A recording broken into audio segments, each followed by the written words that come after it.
আলাইহিস সালাম বেঁচে আছে, তিনি পানির বাদশা, এগুলো সব হচ্ছে গোমরাহি।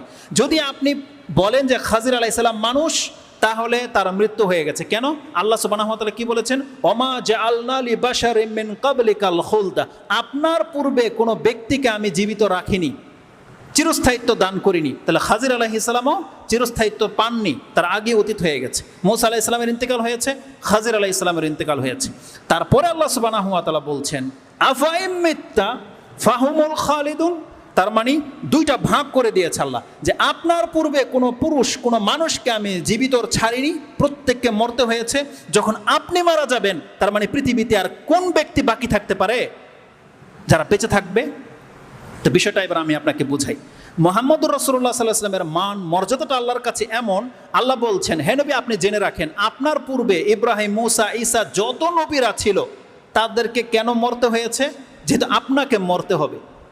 কারণ যদি কোনো নবীকে আমি বাঁচিয়ে দিতাম, তাহলে ওই হক আপনি রাখেন, আপনিও বেঁচে যেতেন, আপনারও চিরস্থায়ী হয়ে যেতেন আপনি। কিন্তু যেহেতু আপনাকে মরতে হবে, এই জন্য আপনার মর্যাদার কারণে আমি কোনো একজনকেও ছাড়িনি, আদম থেকে নিয়ে আপনার পর্যন্ত সমস্ত মানুষই মরেছে। আফাইম মিত্তা, যখন আপনি মারা যাবেন, ফাহুমুল খালিদুন, তাহলে এই যে যারা আপনার বিরুদ্ধাচারণ করতেছে, আপনি কি ভাববেন তারা এই জমিনের মধ্যে চিরস্থায়ীভাবে বেঁচে যাবে, বেঁচে থাকবে তারা? আহুমুল খালিদুন, তারা কি আমার কাছে ফিরে আসবে না? তারপরে আল্লাহ সুবহানাহু ওয়া তাআলা বলেছেন জেনে রাখেন, মানে চূড়ান্ত ফয়সালা কি? কুল্লু নাফসিন যায়কাতুল মাউত, তার মানে আপনিও মরবেন, এরাও মরবে, বরং প্রত্যেকটা মানুষ মরবে। তার মানে মৃত্যু থেকে যদি কোনো ব্যক্তি অব্যাহতি পেত, তাহলে মুহাম্মদুর রাসূলুল্লাহ সাল্লাল্লাহু আলাইহি ওয়াসাল্লাম পেত। কিন্তু আল্লাহ সুবহানাহু ওয়া তাআলা বলছেন যেহেতু আপনাকে মরতে হবে, এজন্য আপনার পূর্বে এই মর্যাদা আমি আর কাউকে দেইনি, আর আপনার পরে এই মর্যাদা কেউ পাবে না। তো মুহাম্মদুর রাসূলুল্লাহ সাল্লাল্লাহু আলাইহি ওয়াসাল্লামকে আল্লাহ সুবহানাহু ওয়া তাআলা যে মৃত্যু লিখে রেখেছিলেন, সেটা তার হয়ে গেছে। এটা যদি কোনো তাওহীদবাদীর অন্তরে থেকে থাকে, তার সামনে কোনো বাবার ভক্ত এসে কথা বলতে পারবে না। যদি কেউ বলে যে বাবা মরে নাই রে, মরে নাই, বাবা ওই কবরে আছে বা আটরশিতে আছে, এদেরকে ধরতে পারবেন। কারণ যেখানে মুহাম্মদুর রাসূলুল্লাহ সাল্লাল্লাহু আলাইহি ওয়াসাল্লামের ইন্তেকাল হয়ে গেছে, আর সেখানে তোমার বাবা বেঁচে থাকবে, এটা গুমরাহি ছাড়া কিছু নয়। অতএব আল্লাহ ছাড়া পৃথিবীর কোনো ব্যক্তি আর বেঁচে থাকবে না, তাদের প্রত্যেকের একটা নির্দিষ্ট সময়ে মরতে হবে। এটা ছিল আজকের আলোচনার ভূমিকা। কেন এই কথাটা আমি আপনাকে স্মরণ করিয়ে দিলাম? যখনই আমি বলেছি যে মৃত্যু নিয়ে আলোচনা হবে, মৃত্যু নিয়ে আলোচনা করার কথা যখনই হয়, আমরা আসলে মৃত্যুর কথা ভুলে যাই, বা মৃত্যুকে আমরা ভুলে থাকতেই পছন্দ করি। যখনই মৃত্যু নিয়ে আলোচনা করবেন, দেখবেন যে মনের যত স্বাদ আছে সব দূর হয়ে যাবে। এখন আপনার দেখেন প্রত্যেকের চেহারা মলিন হয়ে গেছে, ওই ইটা নাই, ইমেজটা নাই, একটা ফুর্তি যেটা থাকতো সেটা নাই। এখন বাকি কথাগুলো যখন বলবো, আজকের আপনার মন খারাপ থাকবে কয়েক ঘন্টা, যতক্ষণ পর্যন্ত আজকের খুতবা আপনার স্মরণে থাকবে ততক্ষণ পর্যন্ত আপনার মন খারাপ থাকবে। যেমনি আজকের কথাগুলো আপনি বলতে শুরু করবেন, তখনই আবার আপনি রং তামসা, ওই ফিল্ম, নাচ গান, ওগুলোর সাথে জড়াবেন। এটা হচ্ছে ফিতরত মানুষের। তো মৃত্যু সম্পর্কে আমরা আলোচনা করাটাকে পছন্দ করি না। যখনই কারোর সাথে আপনি মৃত্যু নিয়ে আলোচনা করবেন, দেখবেন তার মধ্যে একটা বিষাদ তৈরি হয়ে যাবে, খিটখিটে মেজাজের হয়ে যাবে, তারপর সে অপছন্দ করবে, বরং আপনার সাথে সে অসন্তুষ্টি প্রকাশ করবে। আর জানেন এই স্বভাবটা কাদের মধ্যে সব থেকে বেশি? সুবহানাল্লাহ, এটা আমাদের বৃদ্ধ লোকদের মধ্যে সব থেকে বেশি। আপনি হয়তো ভাববেন যে আমি যুবক দেখে তাদেরকে অপবাদ দিচ্ছি, এইটা আপনার অন্তরের খবর। এটা আমি কিভাবে জানলাম? আপনার রব আমাদেরকে জানিয়েছে। এই তথ্য আমাদেরকে আল্লাহ সুবহানাহু ওয়া তাআলা জানিয়েছে, মুহাম্মদুর রাসূলুল্লাহ সাল্লাল্লাহু আলাইহি ওয়াসাল্লামের মাধ্যমে আমাদেরকে জানিয়েছে যে এই পৃথিবীতে যারা লং টাইম জীবিত থাকে, 50, 60, 70 বছর বেঁচে থাকে, তাদের দুনিয়ার প্রতি এতটা মায়া জন্মে যায়, এখন তারা মরতে চায় না। আল্লাহ সুবহানাহু ওয়া তাআলা বলতেছে রাসূল সাল্লাল্লাহু আলাইহি মাধ্যমে যে বৃদ্ধ লোক যারা, বয়স্ক লোক যারা, তারা মরতে চায় না। মৃত্যুর কথা তাদের সামনে আলোচনা করেন, তাকে আপনি সন্তুষ্ট করতেই পারবেন না। রাসূলুল্লাহ সাল্লাল্লাহু আলাইহি ওয়াসাল্লাম কথাগুলোকে এত চমৎকারভাবে বলেছেন। দুই একটা হাদিস আমি আপনাকে শোনাই। ইমাম বুখারী এবং মুসলিমে হাদিসগুলোকে তাদের কিতাবে এনেছেন। ইমাম বুখারী থেকে একটা হাদিস নিয়ে নেন, কিতাবুর রিকাব 81 নম্বর অধ্যায় 5 নম্বর পর্ব। তাতে তিনি মান বালাগা সিত্তিনা সানা, যার বয়স 60-এ পৌঁছে গেছে, তার কোনো উযর নাই। সে আল্লাহর কাছে বলতে পারবে না যে আল্লাহ তওবা করার মতো আমি সুযোগ পাই নাই, বা তোমাকে চিনা জানার, কোরআন পড়ার বয়স আমি পাই নাই। আল্লাহ বলছে যার 60 বছর আমি দিয়ে দিয়েছি, এ আল্লাহর সামনে কথাই বলতে পারবে না।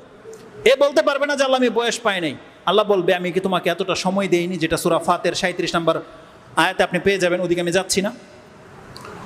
তো এই পর্বে ইমাম বুখারী একটা হাদিস এনেছেন 6420 নম্বর হাদিস। আবু হুরায়রা তার বর্ণনাকারী, তিনি বলছেন, সামিআতু রাসূলুল্লাহি সাল্লাল্লাহু আলাইহি ওয়াসাল্লাম ইয়াকুল, আমি রাসূলুল্লাহ সাল্লাল্লাহু আলাইহি ওয়াসাল্লামকে এই কথা বলতে শুনেছি, লা ইয়াজালু কলবুল কাবীর, কোন বয়স্ক ব্যক্তির অন্তর থেকে কখনোই দূর হবে না, শাব্বান ফি ইসনাইনে, দুইটা জিনিসের ভালোবাসা বা দুইটা জিনিসের চাহিদা, যৌবন তাদের অন্তর থেকে কোনোদিন খালি হয় না।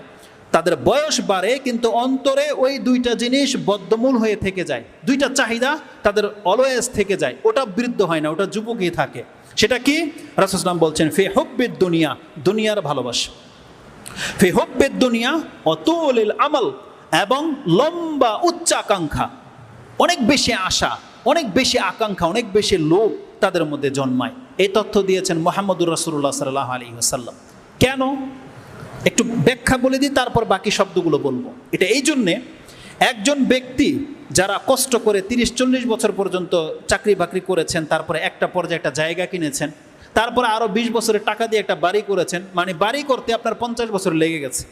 আপনি গাছ লাগিয়েছেন, এখন ফল দিচ্ছে, মেয়েগুলো বিয়ে হয়ে গেছে, ছেলেগুলো এখন ইনকাম করতেছে, আপনার এখন পেনশন আসছে বা একটা দোকানের ভাড়া আসছে, এখন আপনার খাওয়ার সময়, এখন ফল পাকার সময় হয়েছে, এখন আপনি ভোগ করবেন।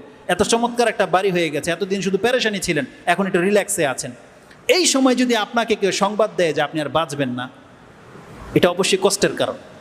এই মায়া, এই বিল্ডিংয়ের মায়া, এই বাড়ি ঘর, এই ক্ষেত খামার, এত কিছু আপনি করেছেন আপনার জীবন নিজের হাতে, এখন এগুলো ছেড়ে দিয়ে আপনাকে যেতে হবে, এই কষ্টে তখন সে এটাকে আর সহ্য করতে পারে না, তখন সে আর মরতে চায় না, এই জন্য সে বাঁচতে চায়। তার সামান্য একটু অসুস্থ হলে সে দেখবেন যে সন্তানদের সাথে সে কি রিয়েক্ট করে। আপনি যদি একবেলা তাকে একটা ওষুধ এনে দিতে দেরি করেন, আপনি যেন তার বিষ খেয়ে মেরে দিতে চাচ্ছেন, এমন তার মেন্টালিটি হয়ে যায়। কোনো কারণে যদি আপনার ওষুধটা আনতে দেরি হয়, আর যদি তার ফিল হয় যে আমি ওষুধ খাইনি, আমার তো ক্ষতি হয়ে যাবে, তখন দেখবেন তার চেহারার দিকে আপনি তাকাই দিয়ে পারবেন। আপনি তার যত খেদমত করেছেন সব শেষ। তার ভাই, চাচা, আশেপাশের লোকদেরকে বলবে যে আমার সন্তানরা আমার কোনো খোঁজখবর রাখে না, ডাইরেক্ট বলে দিবে একবারে, কারণ তারা বাঁচার আকাঙ্ক্ষা থেকে থাকে। আর এই তথ্যটা আল্লাহ আমাদেরকে দিয়েছে যে মানুষের বয়স যখন বাড়তে থাকে, তখন দুনিয়ার প্রতি লোভ এবং বেঁচে থাকার প্রতি আগ্রহটা তাদের বেড়ে যায়। আর এই কাজটা হয় তাদের যারা বেশি সুখ স্বাচ্ছন্দ্যে আছেন, বা একটা লং টাইম পরে গিয়ে একটা স্বাচ্ছন্দ্য পেয়ে গেছেন, একটা আরাম পেয়ে গেছেন, তারা এই সমস্যাতে ভোগে, তারা এখন আর মরতে চায় না। কিন্তু যারা হয়তো খেতে পান না বা কষ্টে সারা জীবনটা কেটেছে, সংসারে অশান্তি, সন্তানরা কথা শোনে না, তার বড় রোগ হয়ে গেছে, তার সামনে মৃত্যু আলোচনা করেন, সে বলবে মরে গেলেই ভালো। তখন সে বলবে মরে গেলে ভালো, সে চায় মরে যাই, কারণ আমার যন্ত্রণা সহ্য হয় না। কিন্তু যারা আরাম আয়েশে আছেন তারা মরতে চায় না। রাসূল সাল্লাল্লাহু আলাইহি ওয়াসাল্লাম বলছেন, মানুষের বয়স তো বাড়ে কিন্তু অন্তর বৃদ্ধ হয় না, অন্তরের মধ্যে চাহিদা থেকেই যায়। আরেকটা জুমলা কি আছে? হুব্বুল আয়েশ ওয়াল মাল, মানুষের বয়স বাড়ার সাথে সাথে দুইটা জিনিসের লোভ বেড়ে যায়। একটা হচ্ছে আয়েশ, বেঁচে থাকার শখ, আরেকটা হচ্ছে ধন সম্পত্তি বেশি হোক, একটু মানে স্বাচ্ছন্দ্য ভোগী, ভালো কিছু খেতে পাই, ভালো গাড়ি দিয়ে চড়তে পারি, এসির নিচে থাকতে পারি, এই ধরনের চাহিদা তার জেগে যায়। এই যে ইমাম বুখারী কোট করেছেন। এই হাদিসের মধ্যে তুলুল আমল, আমল মানে হচ্ছে আশা আকাঙ্ক্ষা। কোরআনে এই আমল শব্দটার ব্যবহার রয়েছে হামজা মিম লাম, আমল। আমল মানে হচ্ছে আশা আকাঙ্ক্ষা, এটাকে বলা হয় শখ। এই শখ শব্দটা কোরআনে রয়েছে। কাফেরদের সম্পর্কে আল্লাহ সুবহানাহু ওয়া তাআলা এই কথাটা বলেছেন, যেটা আপনি সূরা হিজর 15 নম্বর সূরার শুরুতেই পেয়ে যাবেন।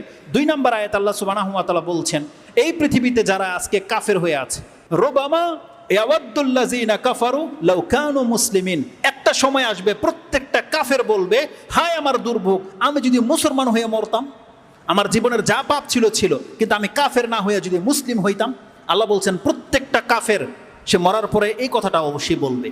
সে চাইবে যে আল্লাহ তুমি আমাকে ফিরিয়ে দাও, আমি মুসলমান হয়ে তোমার সাথে সাক্ষাৎ করব। কিন্তু আল্লাহ বলছেন সেটা কি আর হবে? কোনোদিন হবে না। কিন্তু আল্লাহ সেই তথ্যটা আমাদেরকে দিচ্ছে যে মুসলিমরা তোমরা এই নিয়ামতের কদর করো, কারণ প্রত্যেকটা কাফের একদিন সময় এসে আল্লাহর কাছে বলবে, রুবামা ইয়াওয়াদ্দুল্লাযিনা কাফারু লাউ কানু মুসলিমিন, হায় আমাদের দুর্ভোগ যদি আমরা মুসলমান হইতাম। যারা আজকে মুসলিম খেতে পায় না কিন্তু মুসলিম, সে বোঝে না আল্লাহর নিয়ামতের কদর কি জিনিস, সে কোনোদিন করতে পারে না। কিন্তু কাফেররা সেটা বুঝবে মরার পরে। আল্লাহ সুবহানাহু ওয়া তাআলা সেই কথাটাকে নকল করে দিয়েছেন। আল্লাহ সুবহানাহু ওয়া তাআলা তারপরে রাসূল সাল্লাল্লাহু আলাইহি ওয়াসাল্লামকে বলছেন, ছেড়ে দেন তাদেরকে, যারুহুম ইয়াকুলু ওয়া ইয়াতামাত্তাউ ওয়া ইউলহিহিমুল আমাল, তাদেরকে ছেড়ে দেন, তারা খায়ে দিয়ে নেক, আমোদ ফুর্তি করে নেক, তাদের শখ তাদের চাহিদার মধ্যে তারা ডুবে থাক। ফাসাউফা ইয়ালামুন, খুব শীঘ্রই তারা জানতে পারবে যে তারা কত বড় একটা বিপজ্জনক পয়েন্টে আছে। খুব শীঘ্রই তারা জানতে পারবে যে তারা কি পেয়েছে কি ছেড়েছে, খুব শীঘ্রই জানতে পারবে। তাহলে সেখানে আমল কথাটা রয়েছে, যে আমল মানে হচ্ছে আশা আকাঙ্ক্ষা। তো রাসূল সাল্লাল্লাহু আলাইহি ওয়াসাল্লাম বলেছেন, যখনই মানুষ বয়স বেড়ে যায় তখন দুইটা জিনিসের চাহিদা তার বাড়তে থাকে। এক হলো দুনিয়াতে বেঁচে থাকার আশা, আরেকটা হচ্ছে সম্পদের লোভ, যে আমার অর্থ সম্পত্তি যদি আমার কাছ থেকে হারিয়ে না যেত, আমি যদি আরও টাকা পয়সার মালিক হইতাম, এটা মানুষের জেগে যায়। ইমাম মুসলিম এই শব্দটাকে এই ভাষায় এনেছে। আনাস রাদিয়াল্লাহু তাআলা আনহু তার বর্ণনাকারী, তিনি বলছেন, ক্বালা রাসূলুল্লাহ সাল্লাল্লাহু আলাইহি ওয়াসাল্লাম ইয়াহরুমু ইবনু আদম ওয়া শাব্বু মিনহু ইসনাইনি। মানুষের বডি, আদম সন্তানের দেহ তো বৃদ্ধ হয়, কিন্তু অন্তরটা সবসময় যুবক থাকে। দুইটা বিষয়ে সবসময় তার অন্তর যুবক থাকে। সেটা কি? হিরস আলা হুব্বিদ দুনিয়া, হিরসি আলাল মাল। সম্পত্তির লোভ, সম্পত্তি পাওয়া, অর্থ সম্পত্তি অর্জন করা, এগুলোর আগ্রহ তার বেড়ে যায়। হিরসে আলাল মাল ও হিরসে আলাল আমর। অমর মানে হচ্ছে বয়স। হিরস শব্দটা খুব মারাত্মক শব্দ। তার মানে একজন ব্যক্তি টাকা পয়সা অর্জন করার জন্য ও কত কি করে, হালাল হারাম বাঁচে না, রাত দিন দেখে না, কষ্ট অনষ্ট দেখে না, সে খায় না, টাকা জমায়। এগুলো হচ্ছে হিরস আলাল মাল। সে চায় যে আমার সম্পত্তি বেড়ে যাক, কোথাও গেলে 1 টাকা বেশি পাওয়া যাবে, সে সেখানেই যাবে। কোন কাজটা করলে তার এত টাকা লাভ হবে, সে শুধু লাভ দেখে লাভ। সে আপ্রাণ চেষ্টা করে যে কোনোভাবে আমি ধন সম্পত্তির মালিক হয়ে যাই। যখন মানুষের বয়স বাড়তে থাকে তখন টাকা পয়সার লোভ তার মধ্যে বাড়তে থাকে। আর কি বাড়তে থাকে? বেঁচে থাকার আশা। বড় কোনো রোগ হয়ে গেলে সে পেরেশান হয়ে যায়, সে চায় যে আমি কিভাবে বেঁচে থাকতে পারি। তো এই কথাগুলো আমাদেরকে ইমাম বুখারী। মানুষ সাধারণত মরতে চায় না। আরেক শ্রেণীর মানুষ আছে যারা মৃত্যুর কথা শুনলে রাগ করে। সেটা হচ্ছে অনেকের স্ত্রী, যারা মহিলারা আছে, আপনার ওয়াইফ, সে মৃত্যুর কথা শুনলে রাগ হয়ে যাবে। বৃদ্ধরা হয়তো রাগ হবে না, যারা নতুন বিয়ে করেছেন আর দ্বিতীয় বিয়ে করার প্রবণতা আছে, আপনাদের স্ত্রীদের কোনো অসুস্থ হলে মৃত্যুর কথাটা বলে দেখেন, ও রাগে ফায়ার হয়ে যাবে। বলবে, হ্যাঁ এটা আমি জানি যে আমি মরে যাই, এটাই তুমি চাও যাতে করে আরেকটা বিয়ে করতে পারো। এটা বলবে। আরে যেটা মুহাম্মদুর রাসূলুল্লাহ সাল্লাল্লাহু আলাইহি সাল্লামকে বলা হয়েছে, আয়েশা রাদিয়াল্লাহু তাআলা আনহা, এটা আপনি বুখারীতে 75 নম্বর অধ্যায় পেয়ে যাবেন, কিতাবুল মারাদের মধ্যে। আয়েশা রাদিয়াল্লাহু বলছে, ওর রাস মানে আমার মাথা, মানে মাথা এত ব্যথা ছিল, বলছে আমার মাথা। রাসূল সাল্লাল্লাহু আলাইহি ওয়াসাল্লাম বলছেন, তুমি চিন্তা কেন করো, তুমি মরে গেলে আমি দোয়া করবো, আর আমি মরে গেলে তুমি আমার জন্য দোয়া করবে। আয়েশা রাদিয়াল্লাহু তাআলা বলছেন, হ্যাঁ এটা আমি জানি, আপনি তো এইটাই চান যে আমি মরে যাই। যেদিন আমি মরে যাব সেদিন আপনি আরেক স্ত্রীর ঘরে থাকতে পারবেন। তো মহিলারা মৃত্যুর কথা শুনতে চায় না, শুনলেই ফায়ার হয়ে যাবে। যখন আপনি বলবেন, আপনি নিজের কথা যদি বলেন, আমার মনে হয় আমি আর বেশি দিন বাঁচবো না, তখন আপনাকে ধমক দিবে, এই এগুলো কি বলেন এগুলো কথা। আপনার মা, আপনার খালা আপনাকে বলবে, এগুলো কি সব বলস তুই, এগুলো বলতে নাই। সুবহানাল্লাহ। মানে মৃত্যুকে আমরা এমনভাবে ভয় করি, বা মৃত্যুটাকে আমাদের কাছ থেকে আমরা পারলে অনেক দূরে সরিয়ে রাখতাম। কিন্তু আল্লাহ সুবহানাহু ওয়া তাআলা বলছেন, পৃথিবীর কোনো মানুষকে আজ পর্যন্ত পেরেছে তার কাছ থেকে মৃত্যুকে দূরে রাখতে, আর না কোনো ব্যক্তি পারবে। এজন্য আপনি যতই মৃত্যুকে অপছন্দ করেন না কেন, মৃত্যু কিন্তু আপনাকে সাক্ষাৎ ঘটবেই, বরং মৃত্যু আপনাকে খুঁজে বের করবে। মুলাকিকুম, আল্লাহ বলছে সূরা জুমার মধ্যে আছে যে মৃত্যু থেকে তুমি পলায়ন করো, কিন্তু মৃত্যু তোমাকে খুঁজে ধরবে। তোমাকে খুঁজতে হবে না মৃত্যুকে, তুমি কোথায় যাইবা যাও, তুমি যেখানে যাবা মৃত্যু সেখানে উপস্থিত হয়ে যাবে। কারণ তোমার মধ্যে যে প্রাণটা আল্লাহর দেয়া, এটা একটা সৃষ্টি, ওই মৃত্যুটা একটা সৃষ্টি, যেটা প্রাণের বিকল্প। প্রাণ যেহেতু তোমার মধ্যে পৌঁছে গেছে, তুমি প্রাণ নিয়ে যেখানে যাবা মৃত্যু অটোমেটিকলি সেখানে চলে আসবে। কারণ মৃত্যু হচ্ছে আপনার প্রাণের বিকল্প, বিপরীত সাইড, এটা আসবেই আসবে। যেমন রাতের পরে দিন আসে, তেমনি আপনার জীবনের পর মৃত্যু আসবেই আসবে, আপনি কোনোভাবে এটাকে দূর করতে পারবেন না। তো রাসূলুল্লাহ সাল্লাল্লাহু আলাইহি ওয়াসাল্লাম বলছেন যে মানুষ মৃত্যু থেকে পালাতে চায়, মৃত্যুকে ভয় পায়, বা মৃত্যুকে স্মরণ করতে চায় না। আচ্ছা বলেন তো দেখি, আমাদের হওয়া কি উচিত ছিল? মৃত্যুকে ভুলে যাওয়া নাকি মৃত্যুকে প্রতিনিয়ত স্মরণ করা? আজকে আপনি দেখতে পাচ্ছেন যে আমাদের সমাজের বিপর্যয়, আপনি যখন দেখতে পাচ্ছেন রাষ্ট্রীয় নেতাদের দুর্নীতি, আপনি যখন দেখতে পাচ্ছেন যে এলাকার মাতাব্বরদের প্রভাব, আপনি যখন দেখতে পাচ্ছেন যেখানে সেখানে আপনি লাঞ্ছিত হচ্ছেন, আপনি অভাবে আছেন, বা কত রকমের দুর্নীতির শিকার আপনি শুধু এটাই চান, এগুলো থেকে মুক্ত কিভাবে হবে। আমার সন্তান খারাপ হয়ে যাচ্ছে, সমাজের লোক খারাপ হয়ে যাচ্ছে, দেশে কত রকমের খারাপ কিছু হয়ে যাচ্ছে, মানুষ রং ঢং আরাম আয়েশ খেলতামশায় লিপ্ত, আপনি এগুলো দেখে আক্ষেপ করেন। জানেন এটা কেন হয়েছে? শুধু এই মৃত্যুকে ভুলে যাওয়ার কারণে।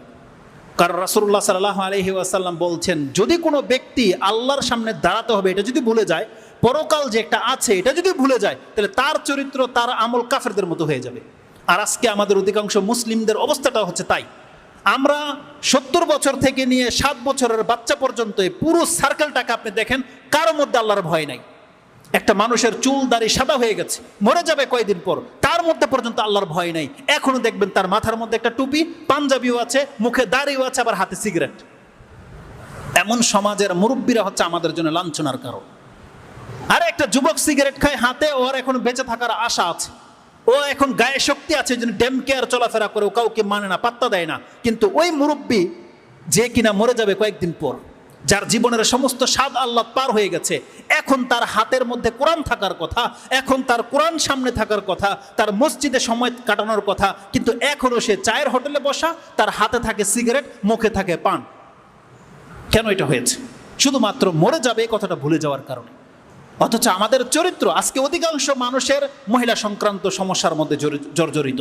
অধিকাংশ মানুষের মানে কিভাবে কাউকে ঠকাইয়ে শুধু ইনকাম করবে, এই সমস্ত কাজের মধ্যে সবাই লিপ্ত। মনে করে যে আমি কাউকে ঠকালাম তার মানে আমি চালাক ও বোকা, মানুষ এটা মনে করে। কিন্তু সে যে হারাম কাজে লিপ্ত, প্রত্যেকটা হারামের জবাব যে আল্লাহর কাছে তাকে দিতে হবে, মানুষ এটা ভুলে গেছে। এটা কেন হয়েছে? শুধুমাত্র আল্লাহর সামনে দাঁড়িয়ে জবাবদিহিতা করতে হবে, এটা আপনি ভুলে যাওয়ার কারণেই আজকে আমাদের আমল এরকম হয়ে গেছে। মসজিদগুলো খালি থাকে, নামাজে লোক আসেন না। কি জন্য হয়েছে? আপনি যে একটু পরে মরে যাবেন এটা আপনি ভুলে গেছেন, আর মরলেই আপনার পরকাল শুরু হবে, এই কথাটা আপনার মাথা থেকে আউট হয়ে গেছে। যার ফলে আজকে আমাদের কাতারগুলো খালি থাকে, যার মাধ্যমে আমরা এখনো হারাম ছাড়তে পারতেছি না, যার মাধ্যমে আমরা এখনো, যার কারণে আমরা আল্লাহ সুবহানাহু ওয়া তাআলার বিপক্ষে, ইসলামের বিপক্ষে পদক্ষেপ নিয়েছি। এটা আমাদের হয়েছে কেবলমাত্র মৃত্যুকে ভুলে যাওয়ার কারণে। কিন্তু রাসূলুল্লাহ সাল্লাল্লাহু আলাইহি ওয়াসাল্লামের ট্রিটমেন্ট কি ছিল? কোনো ব্যক্তি, কোনো জাতিকে যদি আপনি সঠিক রাস্তায় আনতে চান, পরিপক্ক মুসলিম যদি বানাতে চান, একটা আদর্শবান মুসলিম হিসেবে দেখতে চান, তাহলে সেই জাতির মধ্যে মৃত্যুর কথাটা অধিক মাত্রায় স্মরণ করতে হবে। আজকে যদি আপনি মনে করেন যে আমি আজকে মরে যাব, আজকে যদি ফিল হয় কোনো কারণে, এটা যদি আল্লাহ না করে ধসে যায়, আর আমরা এখন মুমূর্ষু অবস্থায় যদি থাকি, আপনার এখনকার মন এখান থেকে বেরিয়ে যান, সেই মন কোনোদিন এক সমান থাকবে না। এই জন্য রাসূলুল্লাহ সাল্লাল্লাহু আলাইহি ওয়াসাল্লাম বলছেন, মানুষের অন্তর শক্ত হয়ে যায় দুনিয়া দেখলে। যদি নরম করতে হয়, আপনাকে প্রতিনিয়ত হলেও, একবার হলেও আপনাকে কবরস্থানে যাওয়া উচিত, একবার হলেও আপনি মেডিকেলের ইমার্জেন্সি কক্ষটা একবার ঘুরে আসা উচিত, একবার হলেও আপনি কোনো এমন ব্যক্তির পাশে গিয়ে বসা উচিত যার এখন প্রাণ বেরিয়ে যাবে, তার পাশে গিয়ে বসা উচিত। রাসূলুল্লাহ সাল্লাল্লাহু আলাইহি ওয়াসাল্লাম প্রতি রাতে একবার কবরস্থানে যেতেন, প্রতি রাতে। আয়েশা রাদিয়াল্লাহু তাআলা যে হাদিস রয়েছে বুখারী এবং মুসলিমে, যে এমন কোনো রাত নাই যে রাতে রাসূল আমার কাছে আসতো আর সেই রাতে তিনি কবরস্থানে যায়নি, এমন কোনো রাত নেই। তার মানে প্রত্যেক রাতে রাসূল সাল্লাল্লাহু আলাইহি ওয়াসাল্লাম গিয়ে কবরস্থানে গিয়ে জিয়ারত করতেন এবং কবরবাসীর জন্য দোয়া করতেন। কেন? এতে কবরবাসীর ফায়দা এবং রাসূল সাল্লাল্লাহু আলাইহি ওয়াসাল্লামের অন্তর